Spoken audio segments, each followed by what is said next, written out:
Hi sis! Welcome back to our channel, ang inyong kasis, Gwen Angel. For today's video mga kasis, nandito na yung parcel na in-order natin sa TikTok shop. Ayan. So itong parcel na to ay para to sa aming cats. Dahil nga, ito ang pinapakain ng kapatid ko sa cats niya na si Seki at saka Taki. And then binigyan niya ako ng cat food para malaman ko kung okay yung texture and then yung amoy. Kasi baka mamaya biglang manibago yung mga cats ko dun sa pagkain na pinapakain ko sa kanila. Kaya humingi muna ako ng sample kung magugustuhan ng mga cats ko. Kaya masis, buksan na natin. Kaya ako napa-order itong items ito. Dahil first time ko magpakain sa mga cats ko ng brand na to, kaya na-excite ako tignan kung okay ba yung cat food para sa kanila. And then mga kasiso, ipapakita ko na sa inyo. Ayan. So, ito yung brand na ginagamit ng kapatid ko, Petmara. So, kunin natin ng picture.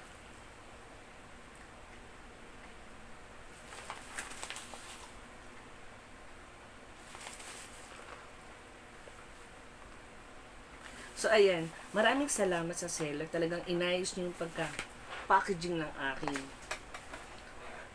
cat food. Yun ang pinaka-importante sa akin, no? Okay yung pagkabalot nyo para to make sure na okay din yung items pagdating sa mga customer. So, ayan, no? Panalo sa bubble wrap. So, ito na. Nakita ko na. Lumabas na siya.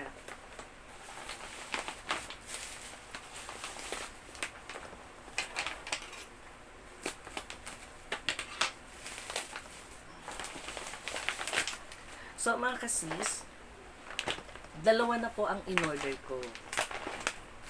Siguro kung mapapansin nyo sa mga other videos ko, dalawa-dalawa po talaga ang in-order ko. Kasi para malaman ko kung okay yung items and then para may reserva din ako. Siyempre, hindi ko naman bibilin yung items kung hindi naman okay, di ba? So, ito na. Dahil nagkaroon ako ng sample, kaya tayo na po order ng Petmara.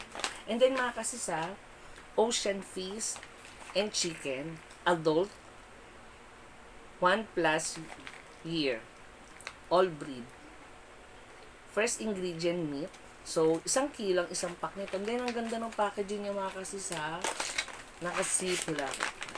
Kasi yung mga cats namin, nakalagay sa lagayan lang. So, every bumibili kami ng cat care, isinasali namin doon. How about this? So, pag kumuha kayo o kumuha kami, may sarili na lagayan yung inyong mga cats. So, hindi na kayo magwo-worry kung papasukan ba siya ng langgam.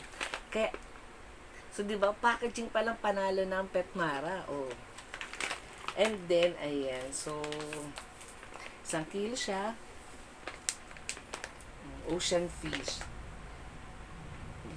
So, ayan, mga kasis. And then, kasi naamoy ko na siya.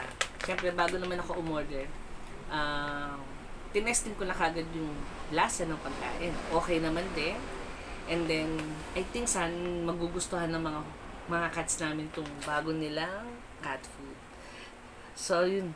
So, yun na nga mga kasis. Maraming salamat. Don't forget to like and subscribe.